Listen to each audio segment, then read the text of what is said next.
الدين رأس المال فاستمسك به فضياعه من أعظم الخسران. بسم الله والحمد لله والصلاة والسلام على رسول الله وعلى آله وأصحابه أجمعين وبعد. Çështja tjetër është kur ne shkojmë në xhami. Do thotë gjatë shkórës tonë në xhami, ta sjellëm ndërmend se ti je duke u mbështetur në Allahun subhanahu wa taala në kryerjen e këtij adhurimi madhështor. Je duke kërkuar ndihmën e Allahut subhanahu wa taala. Shumë njerëzve sot nuk u shkon ndërmend fare kjo kur shkojnë në xhami. Pra nuk u shkon ndërmendje fare se janë duke kërkuar ndihmën e Allahut dhe janë duke u mbështetur në të subhanahu wa taala. Shkon në xhami dhe i është bërë si lloj shprehje, si lloj zakonit një veprim i tillë. Dhe duhet ta dimë se mbështetja në Allahun subhanahu wa taala është gjysma e fesë. Për këtë arsye Allahu në surën Al-Fatiha çfarë tha? Iyyaka na'budu wa iyyaka nasta'in. Vetëm ty o Allah të adhurojmë dhe vetëm prej teje ndihmë kërkojmë. Pra kërkojmë prej Allahu subhanahu wa taala ndihmë. I mbështetemi Allahu subhanahu wa taala në mënyrë që ai të na ndihmojë në kryerjen e adhurimeve.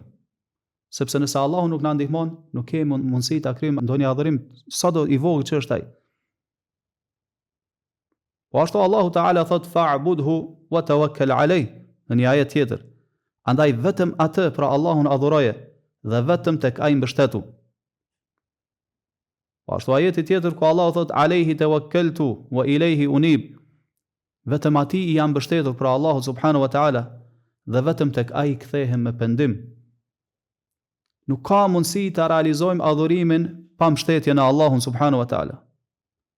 Sepse nëse njeriu mbështetet në veten e tij, në çfarë do të mbështetet? Do të mbështetet në dobësi, në paaftësi. Dhe nuk ka mundësi të kryejë adhurimet me të cilat e ka obliguar Allahu subhanahu wa taala. Andaj, kur ti adhuron Allahun subhanahu wa taala, sille ndërmend se je duke u mbështetur Allahu subhanahu wa taala në mënyrë që përmes saj të bësh bashkë mes dy shpërblimeve. Shpërblimin e adhurimit dhe shpërblimin e mbështetjes në Allahun subhanahu wa taala. Mirpo, gjendja jonë sot tregon ndryshe. Gjendja e muslimanëve sot tregon se kanë mbështetje të dobët në Allahun subhanahu wa taala. Pra kur i kryejm adhurimet, kur i ndërmarrim adhurimet që na i ka bërë obligim Allahu subhanahu wa taala, apo edhe gjërat e zakonshme në jetën e kësaj bote, ne nuk e ndjejmë se jemi duke u mbështetur në Allahun subhanahu wa taala.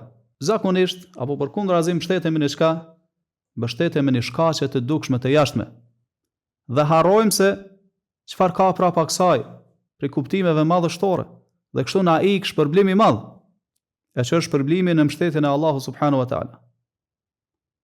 Po ashtu si pasojë e kësaj, mbështetjes së dobët pra në Allahun subhanahu wa taala, Allahu nuk na jep sukses pastaj që ta kryejmë adhurimin ashtu siç ai e kërkon, pra në formën më të plotë, në formën më të mirë të mundshme.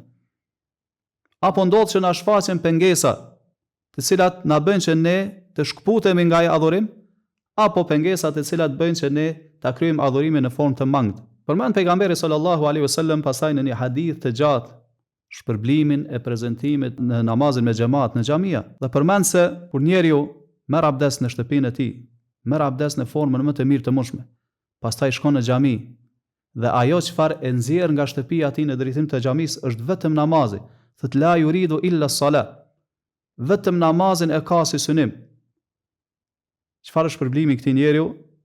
Thot për çdo hap që e çet, ngritet një grad me anë të tij dhe i fshihet një vepër e keqe, një gabim që e ka bërë derisa të hyjë në xhami. Thot fa idha dakhala al-masjida kana fi as-salah. Pastaj kur hyn në xhami konsiderohet sikur të ishte në namaz. Ma kanat as-salatu hiya tahbisu. Përderisa namazi është ai i cili e mban lidhur për xhamin. Pastaj shpërblim mbi shpërblim, vlerë mbi vlerë, dritë mbi dritë, thot pejgamberi sallallahu alaihi wasallam, wal malaikatu yusalluna ala ahadikum ma dama fi majlisihi alladhi salla fihi. Po ashtu thot engjëjt lutën për juve përderisa jeni në atë vend ku jeni falur. Yaquluna Allahumma arhamhu, Allahumma ighfir lahu, Allahumma tub alayh. Thonë o Allah fale, o Allah mëshiroje, o Allah pranoja pendimin. Ma lam yu'dhi fihi. Përderisa thot pejgamberi sallallahu alaihi wasallam, ky njeri nuk fillon ti bezdis të tjerët në xhami, ma lam yahduth fihi, apo nuk e prish abdesin në atë vend ku ka qenë duke u fal. Hadithin e transmeton Buhariu dhe Muslimi. Shikoni çfarë vlerë madhështore. Tha pejgamberi sallallahu alaihi wasallam, për çdo hap që e çet ngritet një grad dhe i fshihet një gjuna. Pa marrë parasysh a është larg xhamia apo është afër. Me çdo hap të arrin këtë vlerë madhështore. I arrin këto dy dobi madhështore. E para, se Allahu nëpërmjet njërit hap të ngrit një grad, ndërsa nëpërmjet tjetrit ta fshin një gjuna. Padyshim që kjo është vlerë madhështore. Dhe kështu vazhdon derisa të hysh në xhami. Pastaj kur të hysh në xhami dhe fal namazin e përshëndetjes ndaj xhamisë dhe ulesh për ta pritur namazin, atëherë siç tha pejgamberi sallallahu alaihi wasallam, ti konsiderohesh se je brenda në namaz. Padyshim edhe kjo është një begati tjetër madhështore. Nëse qëndron një kohë të gjatë duke pritur namazin, je vetëm ulur dhe nuk falesh, konsiderohesh sikur je duke falur namaz. Padyshim që kjo është një vlerë tepër e madhe, dobi tepër madhështore. Pastaj çështja tjetër, po ashtu se engjëjt lutën për ty përderisa je duke qëndruar në atë vend, ulur, ku e ke falur namazin në xhami. Thonë, o Allah fale, o Allah mëshiroje, o Allah pranoja pendimin. Mirë po të gjitha këto si arrihen këto vlera, nëse ne e sjellim ndërmend këtë njet madhështor nëpërmjet tyre veprimeve. Pjesa dëshmuese nga ky hadith, pra ishte fjala e pejgamberit sallallahu alaihi wasallam, dhe shikoni këtu sinqeritetin që duhet ta ketë njeriu. Pra ajo që po flasim që ta sjell ndërmend njetin e mirë. Thumma kharaja min baytihi ila al-masjidi la yukhrijuhu illa as-salah. Pastaj tha del nga shtëpia e tij dhe niset për xhami dhe ajo çfarë nxjerr për shtëpisë së tij është vetëm namazi dhe asgjë tjetër. Kjo fjalë e pejgamberit sallallahu alaihi wasallam tregon se njeti merret në konsiderat në mënyrë që ta arrish të shpërblim madhështor nga Allahu subhanahu wa taala. Që do të thotë me fjalë tjera se nëse del nga shtëpia jote dhe nuk e ke për qëllim namazin, atëherë këto shpërblime nuk mund t'i arrish. Dhe kjo tregon, siç tham, për vlerën e madhe që e ka njeti gjatë kryerjes së adhurimeve tona. Çështja tjetër, sa i përket shkuarjes në xhami, është mirë që njeriu të shkojë në xhami duke ecur dhe të kthehet po ashtu duke ecur. Kjo është më mirë. Kjo është më e plotë. Argument për këtë është ngjarja e sahabijut të nderuar që ishte nga ansarët radhiyallahu anhum, shtëpia e cilit ishte larg nga xhamia e profetit sallallahu alaihi wasallam. Dhe ai vazhdimisht shkonte në këmbë në xhami dhe kthehej në këmbë. Andaj shokët e tjerë të pejgamberit sallallahu alaihi wasallam i thanë, sikur ta bleje një gomar, një kafsh pra, me cilin do t'u thosh gjatë errësirës së natës, po ashtu gjatë ditëve që janë tepër të nxehta.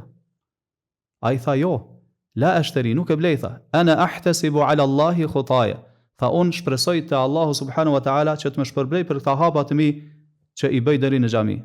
Ka në disa transmetime tjera, shpresoj se Allah të më shpërblej për shkuarjen dhe kthimin nga xhamia. Atëherë pejgamberi sallallahu alaihi wasallam kur ja treguan këtë ngjarje tha, qad kataba Allahu laka dhalika kullah. Allahu ti ka shkruar ty të gjitha këto. Çfarë na jep të kuptojmë kjo? Kjo na jep të kuptojmë se shkuarja në xhami, siç tham në këmbë, është më mirë se sa të shkohet hipur në një met udhëtimi. Sepse pastaj njeriu nëpërmjet kësaj, njeriu i shkruhen shpërblimet e hapave. Megjithatë, nëse njeriu është i arsyetuar për ndonjë arsye, për ndonjë shkak të caktuar, nuk ka të keqe që të shkojë në xhami dhe të kthehet prej xhamisë edhe me mjete të ndryshme të udhëtimit. Mirpo, vlera e cila është se me një hap që e çet ngritesh një gradë te Allahu, ndërsa me hapin tjetër të fshihet një gjuna, kjo arrihet kur njeriu shkon duke ecur dhe jo hipur në kafshë të udhëtimit. Pra Allahu subhanahu wa taala ta shkruan shpërblimin e hapave të tu në xhami gjatë shkuarjes dhe ardhjes nga xhamia. Wallahu a'lam, sallallahu wa sallama ala nabina Muhammad wa ala alihi wa ashabihi ajma'in.